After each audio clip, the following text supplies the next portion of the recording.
ये कहानी है रामपुर गांव की, जहां की मिट्टी की सौंधी खुशबू से कहीं ज्यादा चर्चा भोलू के हाथों से बने मिट्टी के हांडी मटन की होती थी।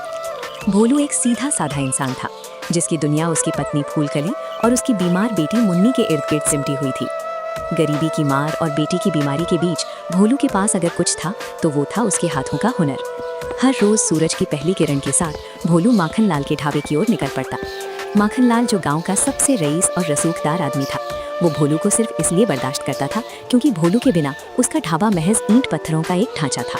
सुबह के करीब 10 बज रहे थे। ढाबे के चूल्हे सुलग चुके थे, लकड़ियों के जलने की आवाजें आ रही थी। भोलू पूरी तन्मयता के साथ मिट्टी की हांडियों में मटन, सरसों का तेल और खड़े मसाले मिला रहा था। तभी माखन लाल अपनी भारी कदकाठी के साथ मटकता हुआ आया और मटन की हांडी को देखने लगा। अरे ओ भोलू, आज क्या बात है रे? हांडी मटन में वैसी महक क्यों नहीं आ रही? अब तक तो पूरा गांव इस खुशबू से जाग जाना चाहिए था। अभी तक एक भी ग्राहक दिखाई क्यों नहीं दिया? कहीं ऐसा तो नहीं कि अब तू भी काम चोरी करने लगा है? अरे मालिक, थोड़ा सब्र तो करो। मटन को पहले मध्यम आंच पर पकने तो दो। जब तक इसका एक एक पीस गलेगा नहीं, जब तक हांडी के भीतर मसाले अपना रंग नहीं छोड़ेंगे, तब तक वो बात नहीं आएगी। एक बार इसे ठीक से पकने दो, फिर जैसे ही इसमें मेरी जादुई चुटकी का मसाला पड़ेगा, मैं कहता हूँ गांव वाले दौड़े क्या गिरते पड़ते यहाँ आएंगे। माखन लाल ने एक लंबी सांस ली। उसे भोलू पर गुस्सा भी आता था और उसके हुनर से डर भी लगता था। साला, तेरा यही चुटकी वाला मसाला ही मेरी जान लेकर जाएगा किसी दिन। सच बता भोलू, इसमें डालता क्या है तू? मैं मालिक हूँ इस ढाबे का, और जब लोग तेरी इतनी बढ़ाई करते हैं तो मुझे सच में बुरा लगता है। दिल करता है कि काश मैं भी तेरे जैसा कारीगर होता। मालिक, आप ये क्या कह रहे हैं? सब कुछ तो आप ही का है। मैं जो कुछ कमाऊंगा वो आपका ही होगा, चाहे ज्यादा कमाऊं या थोड़ा। आखिरी हक तो आपका ही है। और देखिए, अब महक उठना शुरू हो गई है। अब बस आप ग्राहकों को संभालिए। जैसे ही हांडी के ऊपर लगा हुआ आटे का सील गर्म होकर महकने लगा, मटन की वो सौंधी और तीखी खुशबू गांव की गलियों में तैरने लगी। हवा के झोंकों के साथ ये खुशबू जब लोगों के घरों तक पहुंची तो मानो पूरा रामपुर खिंचा चला आया। सबसे पहले ठाकुर जी और लंबूदार पहुंचे, जो हांडी मटन के सबसे बड़े मुरीद थे। अरे माखन लाल भैया, क्या महक है यार! लगता है आज जान लेके ही छोड़ोगे। सुबह सुबह चाहे घर के कितने भी जरूरी काम भूल जाऊं, पर आपकी हांडी मटन खाना नहीं भूल सकता। सच में यार, भोलू के हाथों में वो जादू है जो शायद इस पूरे इलाके में किसी के पास नहीं है। भोलू भाई, तुमने तो मिट्टी की हांडी में साक्षात स्वाद उतार दिया है। माखन लाल के कान खड़े हो गए। उसे ये बात तीर की तरह चुभी कि लोग उसे नहीं बल्कि भोलू को श्रेय दे रहे थे। उसके चेहरे की मुस्कुराहट गायब हो गई। अरे भाई साहब, चुप करो और पहले खा लो। जब देखो तब भोलू भोलू। अरे जो मसाले इसमें पड़ रहे हैं वो सब मैंने ही तो लाकर दिए हैं। ये रेसिपी मैंने ही बनाई है। ये तो बस हाथ हिलाता है। लो, अब चुपचाप अपनी प्लेट पकड़ो। भोलू ने ये बातें सुनी, पर उसने अपना सिर नहीं उठाया। वो बस चुपचाप हांडी से गर्मा गर्म मटन निकालता रहा। उसे पता था कि उसकी अहमियत क्या है, लेकिन उसे अपनी मर्यादा और अपनी मजबूरी का भी ज्ञान था। उसकी बेटी मुन्नी की दवाइयाँ इसी ढाबे की कमाई से आती थीं। वो ग्राहकों को प्लेट लगाता, ग्राहक उस हांडी मटन को खाते। वाह भोलू, क्या बात है! हाँ हाँ ठीक है, पैसे लाओ और जाओ। स्वाद मसालों का है, इंसान का नहीं। धीरे धीरे शाम होने लगी। ग्राहकों की भीड़ दोगुनी हो गई और कुछ ही घंटों में सारा हांडी मटन खत्म हो गया। कल समय पर आ जाना, और सुन, कल मसालों में मिर्च थोड़ी कम रखना। लोग शिकायत कर रहे थे। जी मालिक, जैसा आप कहें। वो ढाबा बंद कर घर जाने लगा। रास्ते में हकीम से मुन्नी की कुछ दवाई ले। सुनो फूलकली, मैं मुन्नी के लिए नई दवाइयाँ लेकर आया हूँ। हकीम जी ने कहा है कि इसे रात को सोने से पहले और सुबह खाली पेट पिला देना। समय का ध्यान रखना, तभी असर करेगी। दवाई? फिर वही दवाई? भोलू, पिछले 3 महीने से तुम यही पुड़िया ला रहे हो और मैं यही पिला रही हूँ। पर क्या मेरी बेटी की हालत सुधरी? देखो इसे, ये कंकाल होती जा रही है। इसकी सांसें अब भारी होने लगी हैं। पर तुम हो कि बस वही ढाबा और वही पुरानी दवाइयाँ लेकर आ जाते हो। फूलकली, तुम तो जानती हो मेरी हालत। मैं मेहनत तो कर रहा हूँ ना, दिन रात एक कर देता हूँ उस माखन लाल के ढाबे पर। मेरी क्या गलती है इसमें? गलती तुम्हारी ही है। तुम उस माखन लाल के गुलाम बने हुए हो। वो तुम्हारी बनाई हांडी मटन बेचकर नोटों की गड्डियां गिनता है और बदले में तुम्हें ये रद्दी दवाइयों के पैसे थमा देता है। तुम उस ढाबे को छोड़ क्यों नहीं देते? मैं और क्या करूं? मैं तो बस ये चाहता हूं कि घर का चूल्हा जलता रहे। मेहनत वो होती है जिससे परिवार का भला हो। तुम रोज एक ही दवा लाते हो क्योंकि तुम्हारे पास बड़े डॉक्टर की फीस के पैसे नहीं होते। अरे इसे किसी बड़े शहर के अस्पताल में दिखाओ, अच्छे डॉक्टर से इलाज करवाओ, तब जाकर ये ठीक होगी। क्या तुम अपनी आंखों से इसे मरते हुए देखना चाहते हो? मैं सेठ से पैसे मांगता हूँ, कल ही जाकर बात करूंगा। तुमने पहले भी कई बार कहा, पर वो हर बार बहाना बना देता है। अगर वो कल पैसे नहीं देता तो ये तुम्हारा आखिरी दिन होना चाहिए उस ढाबे पर। अगर यहाँ रहकर मेरी बेटी का इलाज नहीं हो सकता तो काम छोड़ो और शहर जाओ। वहाँ मजदूरी करोगे तो भी शायद इससे ज्यादा कमा लोगे। पर मैं अब और इंतजार नहीं कर सकती। परेशान मत हो फूलकली, तुम सही कह रही हो। अब पानी सिर से ऊपर निकल गया है। कल मैं आखिरी बार माखनलाल से पैसे मांगूंगा, अपनी मेहनत का हक मांगूंगा। अगर उसने मना किया तो कल ही मैं उस ढाबे की दहलीज छोड़ दूंगा और शहर निकल जाऊंगा। मुन्नी को कुछ नहीं होने दूंगा। अगले दिन भोलू तेजी से ढाबे की ओर बढ़ रहा था क्योंकि वो लेट हो गया था। पर वहां पहुंचते ही साले नालायक हरामखोर, तुझे क्या लगता है कि ये तेरे बाप का ढाबा है? जब मर्जी आएगी तब मुंह उठाए चला आएगा। इतना लेट, सूरज सिर पर चढ़ा है और अभी तक चूल्हा भी नहीं सुलगा। अगर आज मेरे ग्राहक खाली हाथ लौटे ना तो याद रखना, मुझसे बुरा कोई नहीं होगा। तेरी हड्डियां तुड़वाकर इसी हांडी में भर दूंगा। मालिक, आज आंख लग गई थी। असल में तबीयत भी कुछ ठीक नहीं लग रही है, शरीर में जान नहीं है। तबीयत सही हो या तू मर जाए, मुझे उससे कोई मतलब नहीं। जब पैसे लेता है तो हाथ बराबर चलना चाहिए। काम चोरी करने के बहाने मत ढूंढ। सुन, मैं अभी घर जा रहा हूँ। मेरे घर खास मेहमान आ रहे हैं। शाम तक लौटूंगा, तब तक तू सारा मटन बेचेगा। और हाँ, एक पैसे की भी हेरा फेरी या चोरी मत कर। मालिक, मुझे यहाँ काम करते हुए 10 साल बीत गए। इन 10 सालों में अगर मैंने कभी 1 रुपए की भी बेईमानी की हो तो आप जो कहें वो सहूं। पर मालिक, आज मुझे पैसों की बहुत ज़रूरत है। मेरा पिछले 10 दिन का पैसा बाकी है, मुझे वो पूरा चाहिए। मेरी बेटी की हालत बहुत खराब है, उसे शहर ले जाना है। अरे पैसे कहीं भागे जा रहे हैं क्या? पहले तू माल बेच, मैं घर जाकर देखता हूँ। अगर तिजोरी में पैसे हुए तो लेकर आऊंगा। तू इतना परेशान क्यों होता है? जा काम पर लग। इतना कहकर माखनलाल अपनी ठाट वाली चाल चलता हुआ निकल गया। भोलू समझ गया कि ये फिर से टालने की चाल है, पर उसके पास कोई चारा नहीं था। उसने भारी मन से मटन को हांडी में सजाया, सरसों का तेल डाला, अपनी जादुई चुटकी वाला मसाला मिलाकर आंच पर रख दिया। दोपहर की ढलती धूप में जब हांडी मटन की खुशबू चारों ओर फैलने लगी, तभी धूल भरी सड़क से चलते हुए 2 व्यक्ति ढाबे की ओर आए। उनके पहनावे और जूते बता रहे थे कि वे शहर के बड़े बाबू हैं। वे पैदल थे, शायद उनकी गाड़ी कहीं खराब हो गई थी। भाई साहब, क्या गजब की खुशबू है। शहर के बड़े बड़े रेस्टोरेंट फेल हैं इसके आगे। ओ भाई, क्या बना रहे हो बाबूजी? ये रामपुर का मशहूर हांडी मटन है। बैठिए, थकान मिट जाएगी। खुशबू तो कमाल की है, पर क्या स्वाद में भी मैसी है? बाबूजी, ये सिर्फ मटन नहीं है, इसमें इस गांव की मिट्टी की सौंधी खुशबू है और एक लाचार पिता की मेहनत। मैं यहाँ का मालिक नहीं हूँ, बस एक नौकर हूँ। मेरी बेटी बीमार है और मैं उसी के लिए ये हुनर आजमाता हूँ। दोनों बाबुओं ने एक दूसरे की ओर देखा, फिर भोलू की लगाई हुई प्लेट से पहला निवाला लिया। मटन का टुकड़ा मुंह में जाते ही मानो घुल गया। मसालों का वो तालमेल देखकर दोनों हैरान रह गए। भोलू भाई, तुम यहाँ क्या कर रहे हो? तुम्हारे हाथ में तो साक्षात अन्नपूर्णा का वास है। अगर तुम्हारा मालिक तुम्हारी कदर नहीं करता तो तुम्हें यहाँ रहने की जरूरत नहीं है। अपनी बेटी का इलाज करो, फिर खुद का कुछ शुरू करने की सोचो। भोलू की आंखों में नमी आ गई। तभी पहले बाबू ने अपनी जेब से बटुआ निकाला। ये लो 100 रुपए, ये तुम्हारे मालिक को दे देना खाने के पैसे। और ये 5000 रुपए, ये तुम्हारे लिए है। इसे अपनी बेटी के इलाज के लिए रखो और जब वो ठीक हो जाए तो अपना एक ठेला खोलना। इस हुनर को किसी जालिम की गुलामी में मत सड़ने देना। भोलू सन रह गया। उसकी कांपती हथेलियों ने उन नोटों को ऐसे छुआ जैसे वे कोई दैवी वरदान हो। वो उनका धन्यवाद करता है, बाबू चले जाते हैं। धीरे धीरे और ग्राहक आते हैं, खाते हैं, चले जाते हैं। शाम होते होते सारा मटन खत्म हो जाता है। भोलू आज बहुत खुश था। जैसे ही माखनलाल वापस आया, उसने भोलू को हिसाब के लिए बुलाया।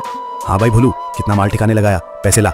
भोलू ने सारा हिसाब सामने रख दिया और ग्राहकों द्वारा दिए गए पैसे माखनलाल के हाथ में थमा दिए। मालिक, आज सारा माल बिक गया। एक एक प्लेट का हिसाब बराबर है। अब मालिक, मेरा जो पिछले 10 दिन का बकाया है वो 1000 रुपए दे दीजिए।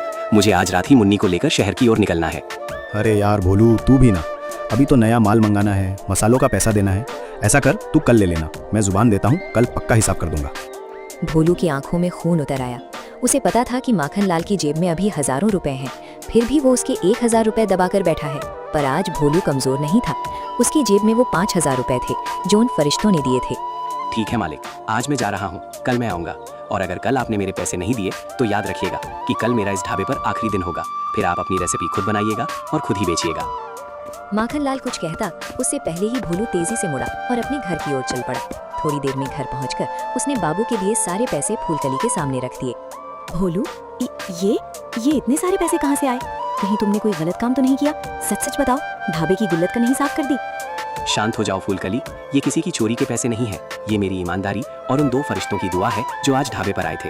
उन्होंने मेरा मटन चखा और मेरी मजबूरी सुनकर मुझे ये 5000 रुपए इनाम और मदद के तौर पर दिए। उन्होंने कहा कि मैं अपना खुद का काम शुरू करूं। भगवान का लाख लाख शुक्र है। पर वो माखनलाल, उसने पैसे दिए, तुम्हारा पिछला बकाया। वो पत्थर दिल इंसान कभी नहीं सुधरेगा फूलकली। आज उसने हजारों रुपए कमाए, मेरी बदौलत उसकी तिजोरी भरी। पर जब मैंने अपने 1000 मांगे तो फिर वही पुराना राग, कल ले लेना, माल लाना है। तो फिर कल मत जाओ। क्यों जाते हो उस कसाई के पास? जाऊंगा फूलकली, कल आखिरी बार जाऊंगा। मैं अपने 10 साल की मेहनत के पैसे उसे खैरात में नहीं दे सकता। कल मैं उससे अपना हिसाब पूरा करूंगा। अगर उसने कल भी पैसे नहीं दिए तो मैं उसी वक्त अपनी हांडी और अपना मसाला उठाकर वहां से हमेशा के लिए चला आऊंगा। फिर देखते हैं कि माखन लाल का ढाबा कैसे महकता है। अगले दिन भोलू ढाबे की तरफ निकला। रास्ते में उसके नाक में एक जानी पहचानी खुशबू तैर रही थी, वही तीखी सौंधी मसालों की लाजवाब महक जो अब तक सिर्फ भोलू के हाथों का हुनर हुआ करती थी। भोलू का दिल जोरों से धड़कने लगा। उसने चाल तेज कर दी और ढाबे पर पहुंच गया। मालिक, ये सब क्या देख रहा हूँ? मेरी जगह ये कौन खड़ा है? और आ गया तू। देख घड़िया, दुनिया किसी के रुकने से नहीं रुकती। ये मेरा नया कारीगर है। और सुन, ये पूरे महीने के सिर्फ 1000 रुपए लेगा। तू 10 दिन के 1000 लेता था और ये पूरे 30 दिन उसी दाम में काम करेगा। स्वाद तुझसे बेहतर है और महक बिल्कुल तेरे जैसी। भोलू का कलेजा मुंह को आ गया। उसे अपनी 10 साल की वफादारी मिट्टी में मिलती नजर आई, पर उसने खुद को संभाला। ठीक है मालिक, आपका ढाबा खूब चले, मुझे इससे कोई मतलब नहीं। आप बस मेरे वे पिछले 10 दिन के पैसे दे दीजिए। मैं अभी इसी वक्त यहाँ से चला जाऊंगा। पैसे? कौन से पैसे बे? हिसाब तो कल ही बराबर हो गया था। बल्कि उल्टा तू ही मेरे कर्ज में निकलेगा अगर मैं हिसाब ठीक से करूं तो। मालिक, ऐसा अनर्थ मत कीजिए। किसी गरीब के खून पसीने की कमाई ऐसे डकार जाना आपको भारी पड़ेगा। ऊपर वाला सब देख रहा है, वो न्याय करेगा। ऊपर वाला देख रहा था, तभी तो मुझे तेरी हकीकत पता चली। साले चोर, मुझे सब पता चल गया है कि तू पिछले कई सालों से मेरे ढाबे से पैसे चुरा रहा था। आज जो तू अकड़ दिखा रहा है वो उन्हीं चोरी के पैसों की गर्मी है। मालिक, जब हुनर का मुकाबला ना कर सको तो इल्जाम चोरी का लगा दो। वाह, ये खूब रही। मैंने कभी एक ढेला इधर उधर नहीं किया और आप मुझ पर ये कीचड़ उछाल रहे हैं। चला जा यहाँ से, वरना याद रख, मेरा ये नया कारीगर मटन बनाने के साथ साथ गला काटना भी बखूबी जानता है।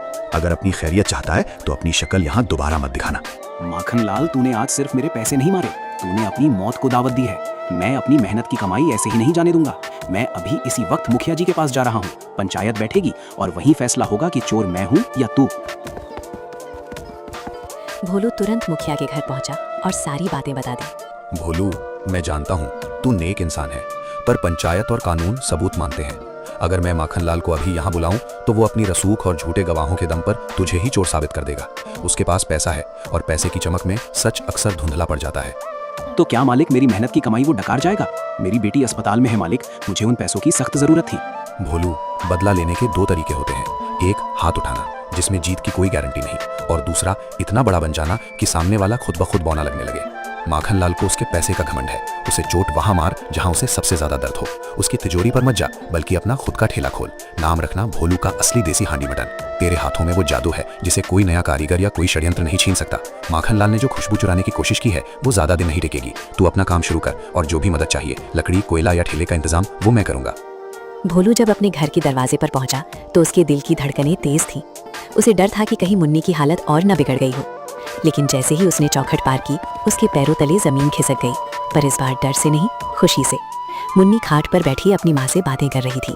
उसके चेहरे पर पीलापन कम था और वो फुलकली की बात पर खिलखिलाकर हंस रही थी। फूलकली, तुम इतनी जल्दी लौट आई? डॉक्टर ने क्या कहा? मुन्नी ठीक तो है ना?